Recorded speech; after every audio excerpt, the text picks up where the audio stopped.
చూడమ్మి, ఇప్పుడు నువ్వే ఆ పని చేయలేదని చెప్పానే అనుకో, శ్రీవల్లిని ఇంట్లో నుంచి పంపించటం కోసమే మనం ఇదంతా ప్లాన్ చేశామని శ్రీవల్లిని ఎలాగూ ఇంటికి తీసుకురాలేదు కదా! ఆ జగదాత్రి, కేదార్లు అలా చెప్తే అప్పుడు మనం అందరం దొరికిపోయినట్లే కదా! అందుకే ఇప్పుడు దొరికిపోకుండా ఉండటం కోసమే ఆదిలక్ష్మి మీద పగ తీర్చుకోవటం కోసం నువ్వు అలా చేశావని కౌశికిని యామార్చటం కోసం ఇలా చెప్పాను అని వైజయంతి చెప్తుంది. సూపర్ అత్తయ్య, మీరు సమయానికి భలే ఆలోచించారు అని నిషి అంటుంది. సరే, మామయ్య శ్రీవల్లిని దాటించేశాడేమో, ఒకసారి ఫోన్ చేసి తెలుసుకుంటాను అని యువరాజ్ అంటాడు. యువరాజ్ ఫోన్ చేయగానే ఏమన్నా పని పూర్తయిపోయిందా అని వైజయంతి అంటే, నేనేంటి పని పూర్తి చేసేది, నేను మీ ఇంటి కిందనే ఉన్నా, మీరు కూడా కిందికి రండి, నేను ఎందుకు వచ్చానో అర్థమవుతుంది అని రాయుడు చెప్తాడు. అదేంది, ఎందుకు వచ్చాడో అర్థం కావటం లేదే అని పరుగులు పెడుతూ కిందికి వస్తారు. అప్పుడే తలకి కట్టుకున్న రాయుడు లోపలికి రావటంతో, మాకు చెప్పకుండా శ్రీవల్లిని ఎందుకు తీసుకువెళ్ళిపోయారు అని కౌశికి నిలదీస్తూ ఉంటుంది.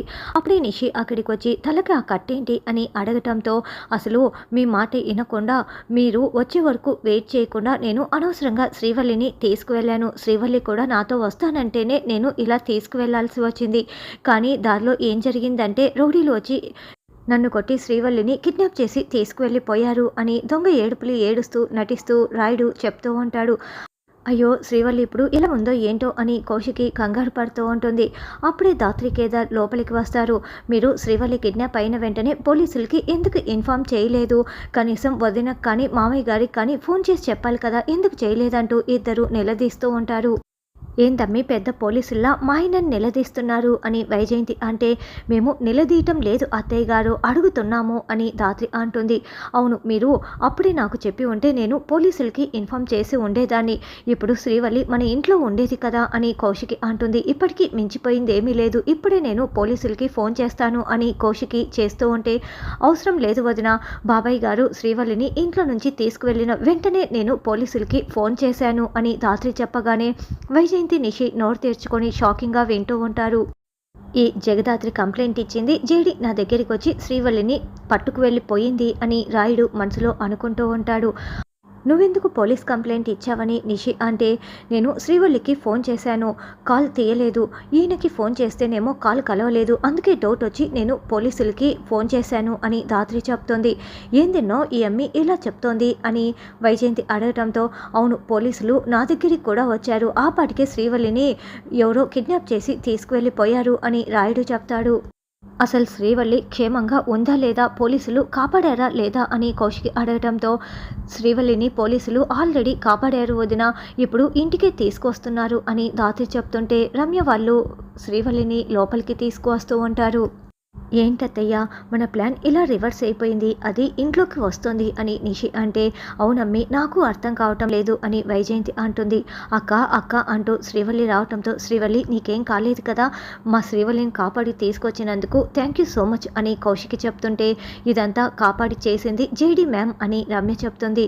జేడీకి థ్యాంక్స్ చెప్పండి, రేపు పర్సనల్గా వచ్చి నేను జేడీకి మరొకసారి థ్యాంక్స్ చెప్తాను అని కౌశికి చెప్తుంది. అలాగేనంటూ రమ్య వాళ్ళు వెళ్ళిపోతారు. అమ్మ శ్రీవల్లి నీకేం కాలేదు కదా, నేను కూడా ఎంత భయపడిపోయానో అని రాయుడు దొంగ మాటలు మాట్లాడుతూ ఉంటాడు. ఇంకెప్పుడు కూడా శ్రీవల్లిని మేము లేనప్పుడు తీసుకువెళ్ళాలని ప్రయత్నించకండి, శ్రీవల్లికి మీతో రావడం అస్సలు ఇష్టం లేదు అని దాత్రి చెప్తే, ఏంటి రాయుడు, ఇంకెప్పుడు ఇలాంటి పనులు చేయకు, నీ చెల్లి ఈ ఇంట్లో ఉంటుంది కాబట్టి నిన్ను ఈసారి క్షమించి వదిలేస్తున్నా అని సుధాకర్ వార్నింగ్ ఇస్తాడు. సరే వస్తానంటూ రాయుడు వెళ్తాడు. ఏంది బో మా అన్నతో అలా మాట్లాడావు, ఈ శ్రీవల్లి మంచి కోసమే కదా అని, సరే మీ ఇష్టం వచ్చినట్లు చేసుకోండి అని వైజయంతి లోపలికి వెళ్తుంది. అంతా ఈ జగదాత్రి కేదార్ల వల్లే ఇలా జరిగింది అని యువరాజ్ అనుకుంటూ తిట్టుకుంటూ ఉంటాడు. తర్వాత సుధాకర్ ఒక్కడే లేచి నడవడానికి ప్రయత్నిస్తూ కింద పడిపోతూ ఉంటాడు. బావుగారు అంటూ చిలకమ్మ వచ్చి పట్టుకుంటుంది. అదేంటి ఇప్పుడు నువ్వు నన్ను ఏమని పిలిచావని సుధాకర్ అడగడంతో, బాబుగారనే పిలిచానని రాగిని మార్చి చెప్తూ ఉంటుంది. కానీ నాకెందుకో బావుగారని పిలిచినట్లు అనిపించిందే, రాగిని మాత్రమే నన్ను అలా పిలిచేది. జగదాత్రి విషయంలో రాగిని కొంచెం కటువుగా ఉన్నా కూడా మనసు మాత్రం చాలా మంచిది, పాపం మంచి వాళ్ళని ఆ దేవుడు త్వరగా పైకి తీసుకువెళ్ళిపోతాడు అని సుధాకర్ చెప్తుంటే, ఇలా ఒక్కరే నడిస్తే ఎలా, ఇప్పుడు చూడండి ఎలా కింద పడిపోతున్నారో, ఉండండి నేను నడిపిస్తాను అని చిలకమ్మ నడిపిస్తూ ఉంటే, అప్పుడే అటుగా వెళ్తున్న వైజయంతి ఏయ్ చిలకమ్మ అంటూ కొట్టడానికి వస్తుంది. ఏయ్ ఆగవే, ఇందులో చిలకమ్మ తప్పేమీ లేదు అని వైజయంతిని తిట్టేసి సుధాకర్ పంపించేస్తాడు. చూసావా అమ్మి అని వైజయంతి అంటే, ఈ మగవాళ్ళకి అర్థం కాదత్తయ్యా, నేనైతే మిమ్మల్ని అర్థం చేసుకోగలను అని నిషి చెప్తుంది.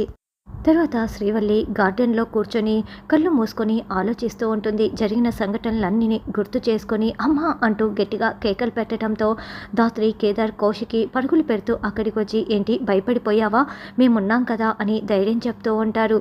ఆ ప్రేమ చూపిస్తూ ఉండటంతో శ్రీవల్లి చాలా సంతోషపడుతూ ఉంటుంది. తెల్లవారగానే ధాత్రి కిచెన్లో వంట చేస్తూ ఉంటుంది. ధాత్రి, రమ్య వాళ్ళు మొత్తం డీటెయిల్స్ తెలుసుకున్నారు. రాయుడు బాబాయ్ ఇక్కడి నుంచి వెళ్ళిపోయారంట అని కేదార్ చెప్పడంతో, మరి అసలు ఎందుకు కిడ్నాప్ చేయాలని చూశారో మనం తెలుసుకోవాలంటే ఆ కిడ్నాపర్స్ ఎవరు ఏంటి అన్నది తెలుసుకోవాలి కేదార్. అప్పుడే రాయుడు బాబాయ్ కిడ్నాప్ చేయించాడన్న విషయం అందరికీ తెలుస్తుంది అని ధాత్రి చెప్పడంతో, నేను ఆ డీటెయిల్స్ అన్నీ తెలుసుకోమని ఆ పనిలోనే ఉండమని రమ్య వాళ్ళకి చెప్తాను అని కేదార్ అంటాడు.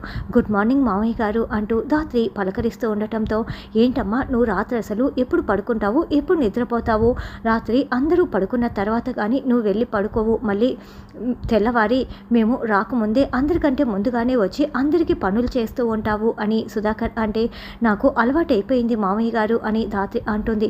పని వాళ్ళు ఉన్నారు కదా ధాత్రి, వాళ్ళు చూసుకుంటారు, నువ్వు రెస్ట్ తీసుకోవచ్చు కదా అని కౌశికి అంటే, నా చేతులతోనే వండి పెడితే అది నాకు తృప్తినిస్తుంది వదినా అని ధాత్రి చెప్తుంది. ఒసే జగదాత్రి, నాకు బ్లాక్ కాఫీ తీసుకురా అని నిషి నాకు రాగి జావ కావాలని వైజయంతి కేకలు పెడుతూ ఉంటాడు. జగదాత్రి నేను ఒకదాన్ని ఇంట్లో ఉన్నానన్న విషయం నీకు గుర్తుందా అని ఆదిలక్ష్మి తిడుతూ ఉంటుంది. అయ్యో, ఇందాకే మీ గదిలోకి కాఫీ కావాలని అడగటానికి వచ్చాను, మీరు స్నానానికి వెళ్ళారు, ఇప్పుడు ఏం కావాలో చెప్పండి, మంచి కాఫీ తీసుకురానా అని ధాత్రి అంటే, అసలే కడుపుబ్బరంతో చచ్చిపోతుంటే మళ్ళీ ఆ కాఫీ ఇచ్చి నన్ను చంపాలని చూస్తున్నావా అని ఆదిలక్ష్మి అంటుంది. మీరు అంత తేలిగ్గా చావర్లే అని కేదార్ అంటే, వినపడుతోందని ఆదిలక్ష్మి అంటుంది. అయ్యో, మీకు వినపడదని మాట్లాడానే అని కేదార్ అంటాడు. మీకు ఏం కావాలో డైరెక్ట్గా అడగండి అత్తయ్య, మీరు అలా డొంక తిరుగుడుగా మాట్లాడితే జగదాత్రికి ఎలా అర్థమవుతుంది అని కౌశికి అంటుంది. నన్ను అడుక్కోమంటావా కౌశికి, అడుక్కోమంటావా అని ఆదిలక్ష్మి అంటుంది. అబ్బే, అలాంటిదేం లేదు, మీకేం కావాలో చెప్పండి అని ధాత్రి అంటే, 7:30కే తిని ట్యాబ్లెట్లు వేసుకునే అలవాటు నాకు, నువ్వు నాకు ఎప్పుడు తిండి పెడదాం అనుకుంటున్నావు, ఇడ్లీ పిండి ఉందా అని ఆదిలక్ష్మి అంటే, ఉంది అని ధాత్రి అంటుంది. అయితే నాకు ఉప్మా కావాలి అని ఆదిలక్ష్మి అంటుంది. అందరికీ ఇడ్లీ చేస్తుంది, నువ్వు కూడా అదే తిను, నీకు సపరేట్గా ఉప్మా ఎలా తయారు చేస్తారని వైజయంతి అంటే, నీ కోడలికి బ్లాక్ కాఫీ నీకు రాగి జావ చేయిస్తే నాకు మాత్రం సపరేట్గా ఎందుకు చేయరు అని ఆదిలక్ష్మి అంటుంది. అలాంటిదేం లేదు, నేను తయారు చేసి తీసుకొస్తాను కదా అని ధాత్రి వెళ్తుంది. చూసారా అత్తయ్య, మనకు పోటీ వస్తుందని నిషి మండిపడుతూ ఉంటుంది. ఆ ఆదిలక్ష్మి ఉప్మా తినకుండా ఇడ్లీ తినేలా చేస్తాను, చూస్తూ ఉండు అని వైజయంతి చెప్తుంది. త్వరగా చేయమ్మాయి అంటూ ఆదిలక్ష్మి తొందర పెడుతూ ఉంటే, దానికి తోడు నిషి వైజయంతి కూడా తొందర పెడుతూ ఉంటారు. దాంతో ధాత్రికి విసుగు వచ్చేసి, ఇదిగోండి తినండి అంటూ సగం సగం చేసేసి పట్టుకు వస్తుంది. మీరు ఇలా తొందర పెడితే ముగ్గురికి ఒకేసారి నేను ఇలా తీసుకురావాలి, మీరు తొందర పెట్టినంత మాత్రాన త్వరగా అయిపోతాయా, అవి కుక్ అవ్వాల్సిన టైంకే కదా కుక్ అవుతాయి అని ధాత్రి చెప్తూ ఉంటే కౌశికి వచ్చి ఇక తిడుతూ ఉంటుంది. సుధాకర్ అయితే, ఏమ్మా నిషి, ఏం వైజయంతి అని వాళ్ళని కూడా తిడుతూ ఉంటారు.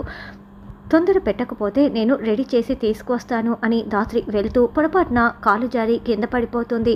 అయితే కేదార్, అయ్యో ధాత్రి కళ్ళు తిరిగి కింద పడిపోయిందంటూ డ్రామాలాడుతూ, ధాత్రి కళ్ళు తెరవకు, నేను చెప్పే వరకు ఇలాగే కళ్ళు మూసుకో అని, అక్క ధాత్రి పని చేయలేక కళ్ళు తిరిగి పడిపోయిందక్క అని నటిస్తూ ఉంటాడు.